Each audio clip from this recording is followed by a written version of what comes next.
We know what the vibe is like in the Jets building, but what is the vibe like in the Jets' Week 2 opponents building, the Tennessee Titans? Following a lackluster Week 1 performance, the Jets have a chance to bounce back and improve to 1-1 on the season. It's a Thursday edition of NY Flight Jets Talk, and we are live. Jets, Jets, let's go. Jets wide receiver Wesley Walker. Wesley, how you doing today? ESPN writer Mr. Rich Samini, Jets reporter for The Athletic, Mr. Zach Rosenblatt, Hall of Famer and Jets legend Mr. Marty Lyons.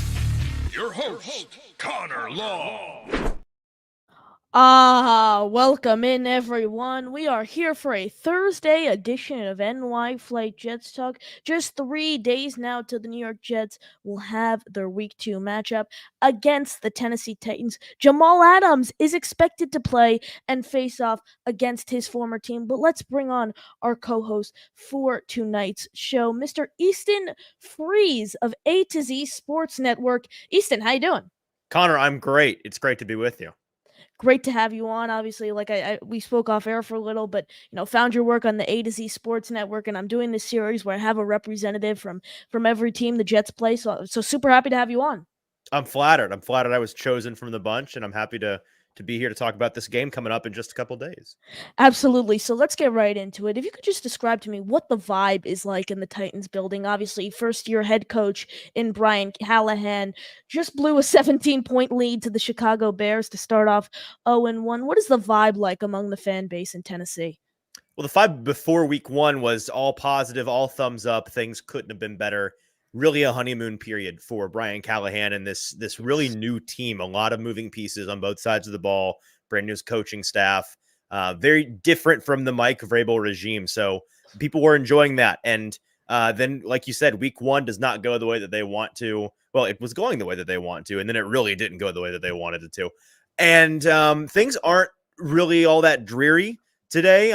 Just came back from the locker room a couple hours ago, and it's not like everybody is in great spirits because they did, in fact, start the season 0-1. But this team's faith hasn't wavered really at all. From the quarterback to the skill position players to defenders, they're all kind of nose to the grindstone, trust the process. They're all smart guys. They understand the nature of a really new team with a new head coach and a young quarterback. There's going to be some bumps in the road, and you have to trust the process. You have to stick to the plan. I think that they're, not expecting to lose, but expecting there to be some ups and downs here in the first month or two of the season.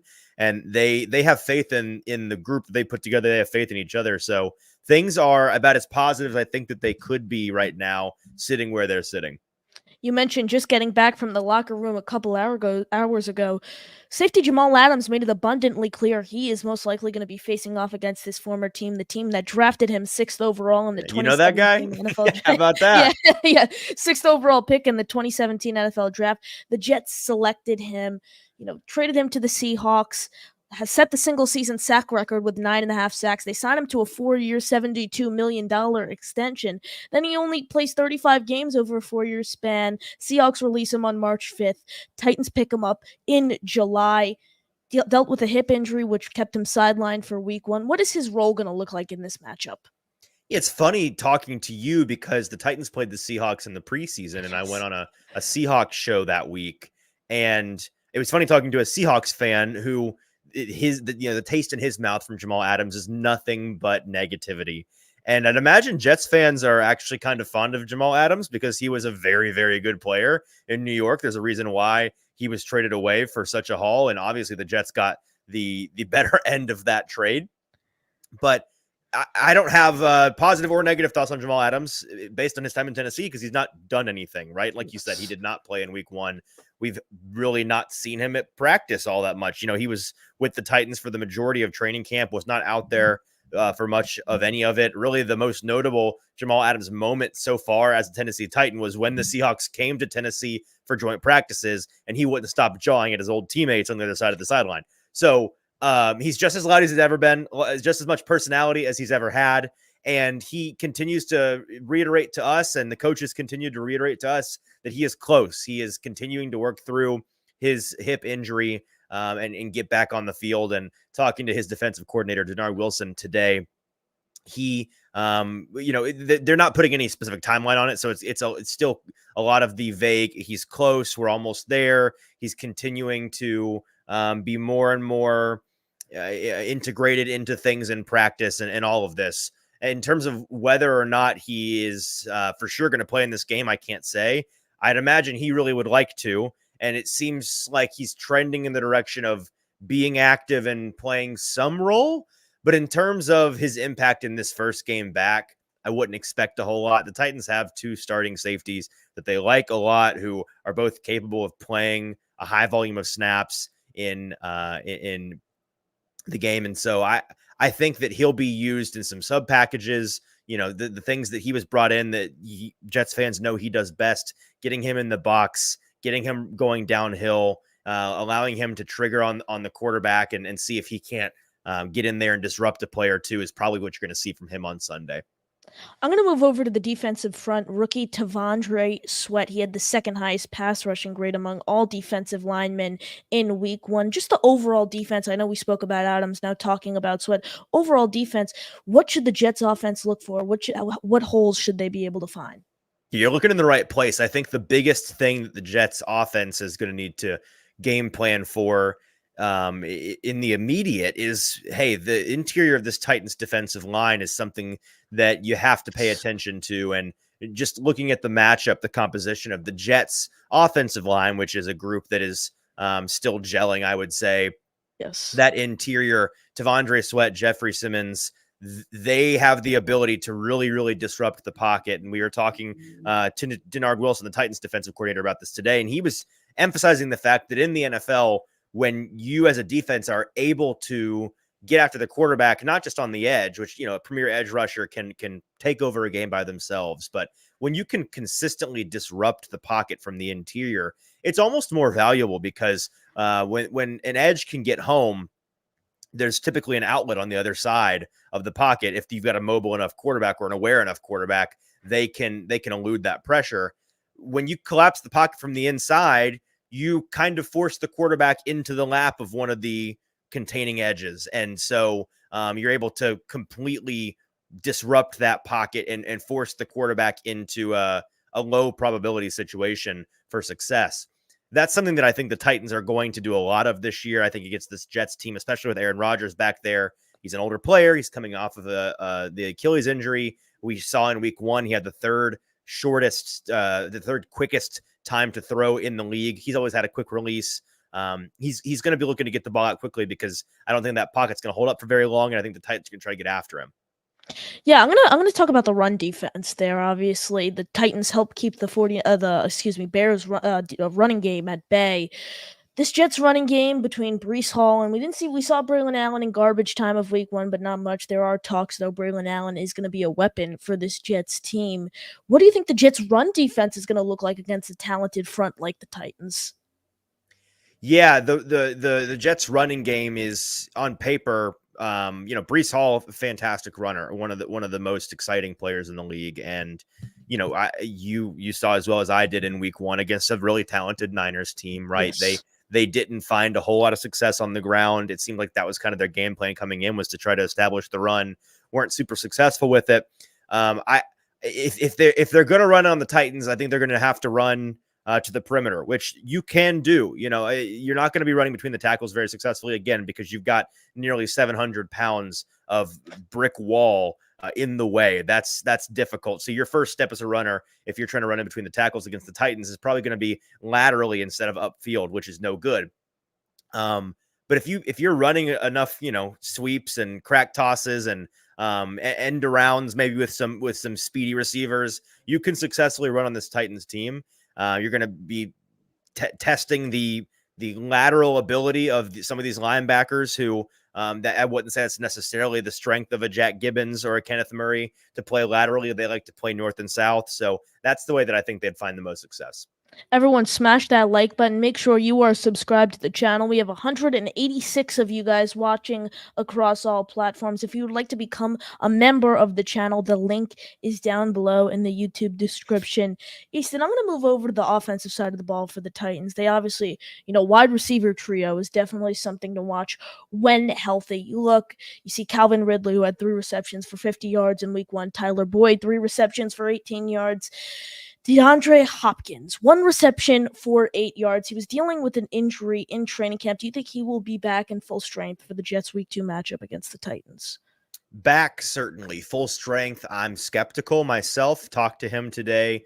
He's very cryptic when it comes to his injuries. Whatever we would ask him, he just says that he feels great. So not a whole lot of information from the man himself. But we do know it's an MCL sprain, which means he tore his MCL in some capacity, probably a grade 2 or a grade 3. I am not a doctor, but over at A to Z Sports, we did speak with one of those real doctors this week about what that looks like and the timeline for the injury that he probably has, which we don't have confirmation of, but just deducing based on the facts that we have, probably a grade 2 or a grade 3 MCL sprain, which something I didn't know, just some food for thought for your audience. I thought when you tear ligaments, they need surgery. And with a rope ligament like your ACL, the doctor explained to us, you definitely do. That doesn't magically crawl back up and reattach itself to the bone.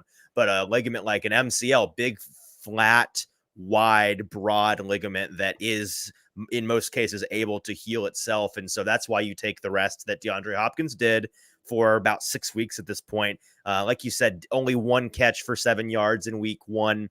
I think 15 or 16 total snaps. Really limited ramp up game for him. I still think, just based on what we think his injury is and what we think the timeline is, he looks fine in the limited practice that we get to see during the open portion. I still think, it's probably going to be against this Jets team, maybe a half snap count load. So, maybe 30, 35, maybe 40 snaps. He's not going to be the 100% DeAndre Hopkins in terms of how often he's on the field. When he is out there, he's still got arguably the best hands in the league. And that's part of what makes him age so gracefully. It makes him still a real threat to defenses at his age, is that speed was really never his game. Separation, never really his game. It's the fact that if you throw the ball remotely in his direction, those hands typically come down with the ball. And so Will Levis showed last year that those two have a really nice rapport. I expect that once he is back integrated fully into this offense, he's going to be that 1A, 1B guy that is targeted a lot. And you could see 4, 5, 6, 7 targets for Hopkins in this game if he plays. You mentioned Levis there. Let's go over to second-year quarterback Will Levis. His opening game, 19 for 32, 127 yards, 2 interceptions, and a touchdown. One of the interceptions was not great. You saw him, kind of get tripped up and then tosses the ball. Not great. That's how you describe it as not great. That's all. You're kinder than I am, Connor. Yeah. Abysmal. Abysmal would be there a you better go. word. That's the word. Abysmal would be a better word for that. For that interception there. Jets defense didn't show much during their week 1 matchup. They did struggle, but this defense has shown they can be elite. What is the key for this defense to keep Levis at bay? The key is to force him to revert to some bad habits. Something that we saw from him in week 1 that has people around here in Nashville the most concerned is that something that has been a focus for him, really the thing that has been a focus for him throughout the offseason and with this new Brian Callahan offense, is that this new scheme is going to allow him to play a more sophisticated style of football. It's going to give him more responsibility in terms of decision-making, but it's also a modern NFL scheme that is willing to take what a defense gives you, is efficient, maybe more so than it is explosive. Think about those Joe Burrow offenses in Cincinnati, where they're willing to dink and dunk and kill you by 1,000 cuts getting down the field. They don't have to break off the big one if you're not going to let them throw over the top. That's fine by them. That's the idea. And that offense, the scheme, is going to kind of silo a quarterback into making good decisions. It's not going to give you many opportunities if you stay in structure to put the ball in harm's way. That's what it's supposed to be on paper. And in week 1 in Chicago, we saw that from Levis, and that was good. And it was relatively, be willing to be boring. That was a big theme throughout the offseason. He did that. In the second half, the Bears pass rush got after him with much more success. The offensive line started to falter a little bit, and Levis was He was in conflict. He was under under some stress, and when he is stressed, we heard here in Nashville from up there in New York. It was Jermaine Johnson talking about how he tends to panic. I think Jermaine used the wrong word. Personally, I don't think he's completely off base by any means, but I don't think panic is the right word.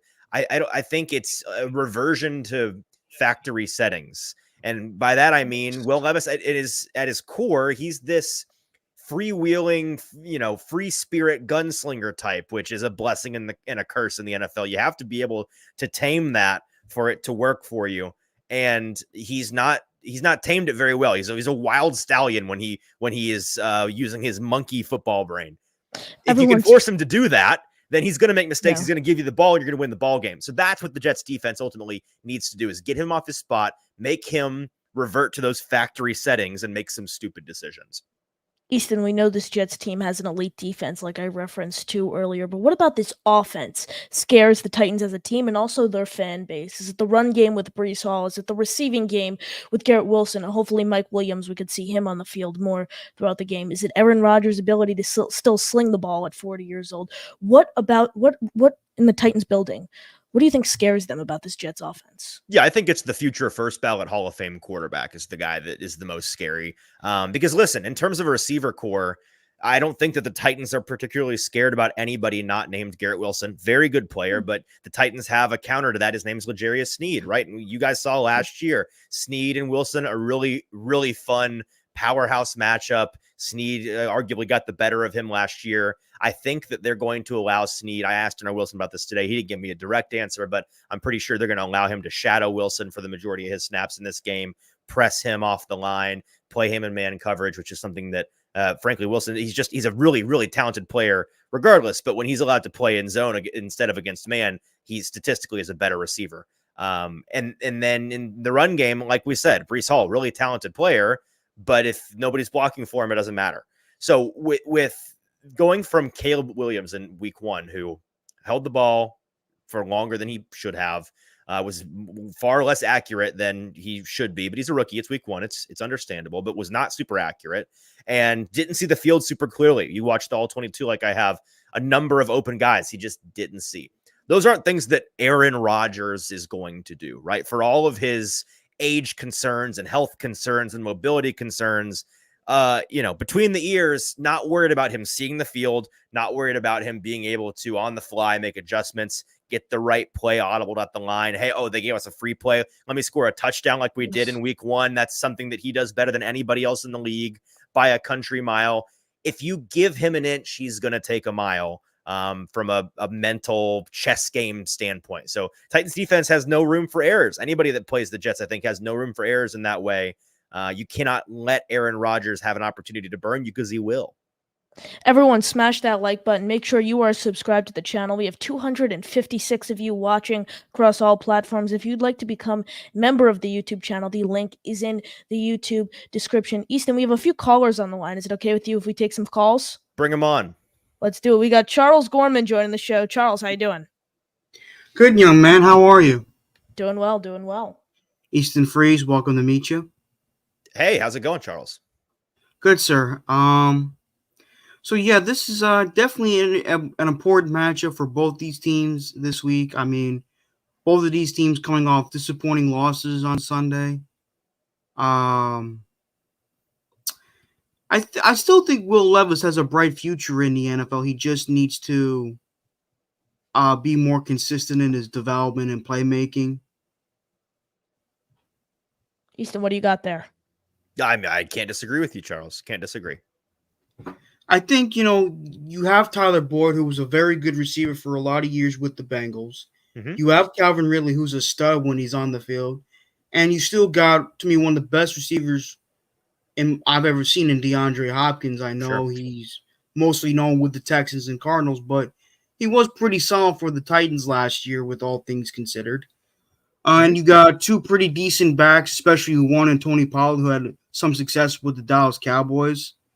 But obviously, the Titans' offensive line isn't as talented or as big as the Dallas Cowboys, no offense. But do they have a running back named Spears too? Tajay Spears. Yep, second-year player. Yeah, I figured that. I remember that. Yeah, played against the Titans in Madden, so there's a difference. Yeah, so I just want to make that a just want Fair to. enough. Fair enough. Easton, what are your thoughts on the Titans' overall run game there? Yeah, I What mean, are I my think it's thoughts? Easton. I Oh, think I'm I think sorry. it's a talented group. You know, we saw with Tony Pollard in week 1, felt like he kind of had his swag back a little bit after last season coming back from that broken leg.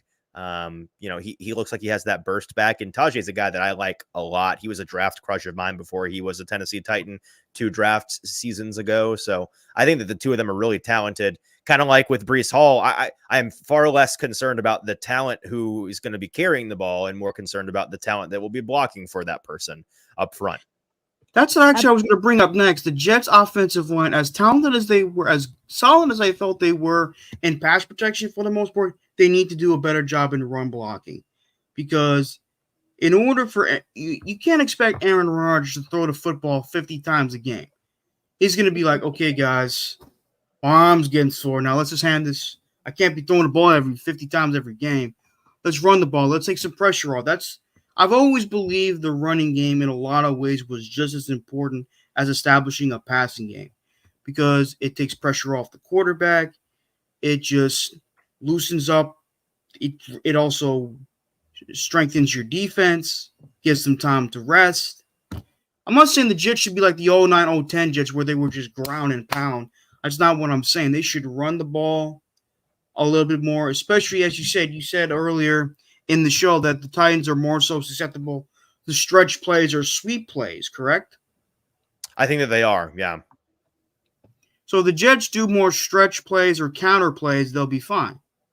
As for the Jet defense, I think the Titans are I personally think the Titans will try to do what the San Francisco 49ers did to them on Monday night, try to establish a running game more so than an efficient passing game. I'm not saying they won't get their fair share of passing yards, but I think they will try to establish a very powerful running game because as good as the Jets defense was the last couple of years, they weren't not that great against the run. Yeah, I completely agree, Charles. I appreciate the call. Easton, what are your thoughts overall on just both sides of the run game? I know we touched on that, but overall, how do you think each team is going to stack up offensively? I think it's going to be a relatively even matchup. Personally, I understand that Jets fans probably feel a little bit differently because the Jets have playoff aspirations, Super Bowl aspirations this year. Whenever you have Aaron Rodgers on your team, fair enough, man. With the Titans, they're in a different phase of team building. But at this point, again, week 2, where both teams are still figuring a lot of things out. Like I said, a lot of moving pieces. I think that first of all, it obviously depends on Will Levis and how he bounces back from week 1, but assuming that he is better and looks more like the player that we saw in the preseason and in the offseason and last year, I think that it's going to be a relatively solid offensive outing. That being said, it wouldn't shock me if it's a low scoring affair, even offensive success. Yes. But I think both of these defenses are the strength of both teams at this moment. I think that both of those units are stronger than both of the offenses. And so I think it's going to be about which offense is able to string together the momentum in, more drive. Like how many successful drives can you have as an offense? Because I think there'll be a decent amount of stalling out. So, defenses will set the offenses behind the sticks a couple of times early. And so it's going to be about who can stay ahead of the stick, stay on schedule. And, I wouldn't be surprised if 2 touchdowns wins you this game because it could be a field goal fest. Absolutely. Easton, do you have time for one more caller? Let's do it. We got Josh Wolliver joining the show. Josh, how you doing? Pretty good. Thanks so much for having me on. Of course. What do you got? I want to talk about the Jets wide receiving room. I really like what they did. I thought the Rodgers to Garrett Wilson connection was definitely showing strong in week 1 against the 49ers. They had a couple great plays there. But then it really got slowed up, as you mentioned, by the Jets' weak run game. I want to know how the Jets wide receiver depth that we know they have, Malachi Corley, Xavier Gibson, Alan Lazard took big strides in week 1, how that wide receiver depth can play into this matchup against Tennessee. Easton, what do you got there in terms of the wide receiver room? I know you mentioned Titans fans and the organization aren't really concerned, but what are the threats you think behind Garrett Wilson? Sure. I mean, Alan Lazard is the guy that comes to mind, not because he is, we know what Alan Lazard is, right? Been around for a long time, limited ceiling guy, but that doesn't mean that he doesn't have the favor of Aaron Rodgers. Obviously, that he does. Obviously, he does. Those two have a connection, have for a long time. Monday night we saw what he had like 8 or 9 targets, didn't he? They threw him the ball Yeah, he plenty. played great. I mean, Yeah, he had that tough drop big drop, to but the start rest the of game. it, Yeah, right. In terms of volume, they were getting him the ball. So he's the kind of guy that if you neglect, he can dice you up. He's not going to necessarily break one off and have an 80-yard back-breaking touchdown, but he's going to move the chains for you if you're not paying him enough attention. And then I think maybe the question's more for you guys like Xavier Gibson, who I scouted coming out of college, but in terms of his NFL career, I haven't seen a whole lot from him. And then the rest of the depth chart kind of falls in that same boat. Guys that are Mike Williams. We know what Mike Williams is at this point. I don't know if Jets fans have super high hopes for what Mike Williams is going to be. Maybe he surprises us and turns back the clock, but personally, Mike Williams isn't somebody that I'm too concerned about in week 2. I don't know. Do you guys think there's more reason for hope with a Mike Williams in this game? Josh, what are your thoughts on Williams? I mean, injury and he's obviously aging a lot. I don't think he's going to be a big threat, especially because he wasn't involved as much in week 1. I think it's definitely going to be more than what we saw. I mean, he was barely even targeted in week 1 by Rodgers. He wasn't targeted. He wasn't targeted, right? Yeah. Exactly. I mean, maybe there was one in garbage time that I was forgetting, but I guess not. Really, what I think it goes up to is how this Jets offense is working. So you guys mentioned the run game, which wasn't great against the 49ers. If that run game is going a lot, I'm expecting a lot less targets to Mike Williams because the pass game, just isn't happening as much. If the passing game is going to be the key component for the Jets, I'm expecting more than in week 1, which isn't a lot, but probably 2 or 3 receptions. Josh, we appreciate the call. Easton, what are your thoughts on the way the Jets kind of utilized their offensive pieces in week 1? It was a funny stat. That was the first time in Aaron Rodgers' career, he's only completed a pass to 3 different players. Second lowest was 2014, 4 different players. Breece Hall, Alan Lazard, Garrett Wilson were the only players who got their hands on the ball from Aaron Rodgers. We didn't see Tyler Conklin even get targeted till garbage time with Tyrod Taylor, and the Jets have a lot of talented pieces on this offense. How do you think the Titans defense is going to try to balance that? L'Jarius Sneed, you mentioned, kind of looking to shadow Garrett Wilson while keeping their eyes on players such as Tyler Conklin or even Mike Williams if he's back to full strength. Yeah, I thought that the Jets' deployment in week 1 was relatively vanilla, not super surprising with Rodgers in his first game back, and you're playing against a really talented opponent in the NFC. So that's not necessarily an indictment on the coaching staff or anything. I just think it's a starting point that they're going to need to branch out from. That that offense is going to need to flower a little bit, and they're going to need to spread the ball out a little bit more. I was surprised, as it sounds like you were, about Conklin not being targeted more. Rodgers has a history throughout his career of utilizing his tight ends in the passing game, especially in the red zone. Right, exactly. And so I think that you're going to see some of that this week again, especially from an offensive standpoint with the Jets. I am guessing in their meeting rooms, they're probably wanting to test the short and intermediate middle of the field for the Titans, that spine of their defense, the linebackers and the safeties. That's where I would be looking to target in the passing game. See if you can't break off a crosser to Tyler Conklin, one-on-one against a Kenneth Murray or a Jack Gibbons. I think that will be a winning proposition if you can get the play call and get the ball into the guy's hand. And so that's where I'd be looking first. And I wouldn't be surprised. And Breece Hall obviously falls into that category as well. Tight ends and running backs, middle of the field. I think that they'll probably try to stress that area first. Easton, I'm going to put you on the spot here. Final score prediction, Jets versus Titans. I hate final score predictions. Let's see. You know what? I'm going to do it on the flies. It's important to me to respect the total. So I'm going to take a peek real quick at what the total in this game is. I think the Jets are 3.5 point favorites. The Jets right. It's been 3.5, 4 for the Jets, and the total is 41. So Vegas obviously reflecting the fact that this is probably going to be a defense heavy game. I'll say final score I'll say final score 21-20. The Jets get it done.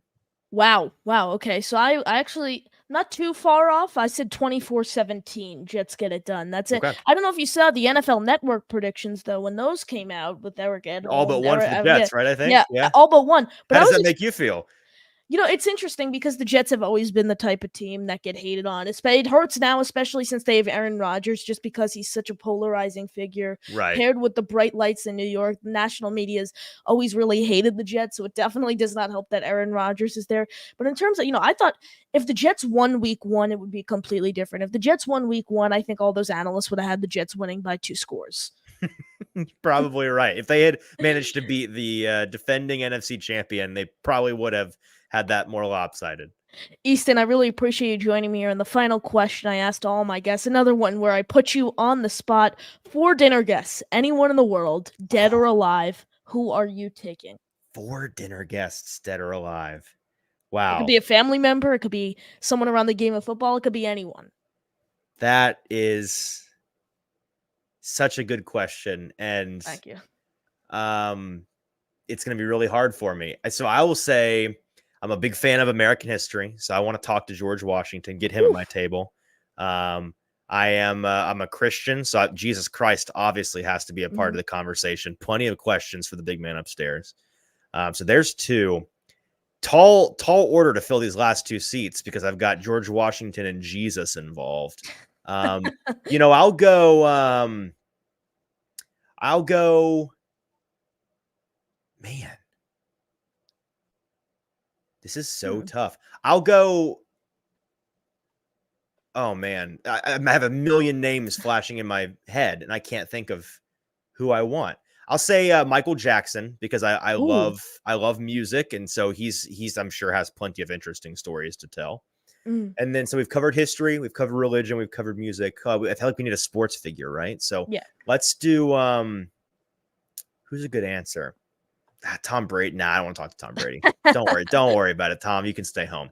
Let's talk to, on my TV screen, he seems pretty entertaining. Let's get Peyton Manning up in there. He's a cerebral guy.